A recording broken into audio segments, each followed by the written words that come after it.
Welcome to Talk Tickers, where we break down the market's most interesting moves. Today, we're digging into the flooring giant, Mohawk Industries, ticker MHK. They just dropped their Q3 earnings. And well, let's just say Wall Street was not exactly thrilled.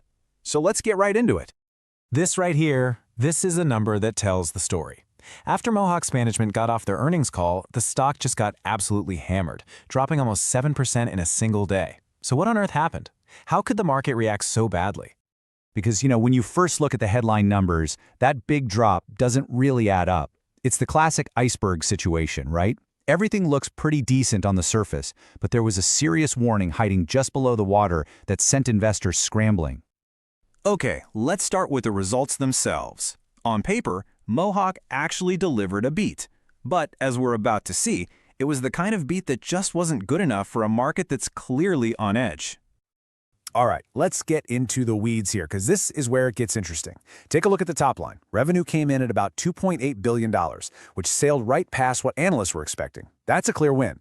But the bottom line, the earnings per share, that's a bit of a mixed bag. They reported $2.67, which did beat one set of estimates from FactSet, but it just missed another from Zacks. It's basically a split decision, and if there's one thing the market hates, it's ambiguity. And honestly, the operational side of the business looked even stronger. The company generated a really healthy $310 million in free cash flow. That's pure cash. They also kept buying back their own stock, snapping up about $40 million worth. So you've got strong cash flow, and you're returning money to shareholders, which only makes you wonder more. Why the huge sell-off? And here's your answer. It was never about the quarter they just finished. It was all about the quarter that's coming up. The company's guidance for the future is what completely freaked out investors. This slide right here tells you everything you need to know. Management said they expect to earn between $1.90 and $2 per share in the fourth quarter. The problem? Wall Street was modeling something closer to $2.13.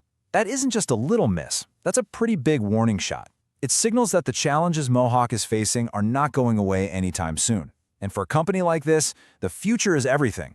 This number is what tanked the stock. So, you're staring down a weaker-than-expected future. What do? Well, Mohawk's management is shifting gears and pulling out the defensive playbook. They're not just sitting back, they're getting aggressive about protecting their profits. Their whole strategy really boils down to three key things. First, they're going hard on restructuring to slash costs. Second, they're trying to fine-tune their entire supply chain to deal with things like tariffs. And third, they're being really careful with pricing, raising prices just enough to cover costs without scaring off what few customers are out there. It's a classic playbook for tough times. And these aren't just empty words. Management actually put a number on it. They're aiming for $110 million in savings next year from plans already in motion. And get this, they've found new ways to save an extra $32 million a year on top of that. They are dead serious about cutting costs right now. But look, cutting costs can only get you so far, especially when the overall economy is this tough. To really understand why the stock reacted the way it did, you have to zoom out and look at the bigger picture. And wow, this chart just says it all. Over the past year, the broader market, the S&P 500, is up around 17%. Mohawk, it's down over 8%. So this isn't just a one-day problem. This is a stock that has been struggling for a while, and it's because their business is so tied to the economy. Management was really clear about the storm they're sailing into. The housing market is weak, which means fewer people are moving or remodeling. Consumers are feeling nervous, so they're putting off big purchases like new floors. Tariffs are still a major headache for costs, and on top of all that, their overseas markets are slowing down too. It's just a tough situation coming at them from all sides. So let's put it all together. You've got a weak forecast, a brutal economic backdrop, and a company playing defense. What does that mean for the stock? Well, it's time for our final verdict, the next call.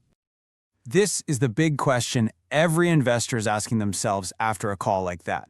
What do you do with Mohawk stock from here? Our call is an underperform, and the logic is pretty straightforward. All the pressure on their profits and that really weak guidance are just going to overshadow any of the good things the company is doing operationally.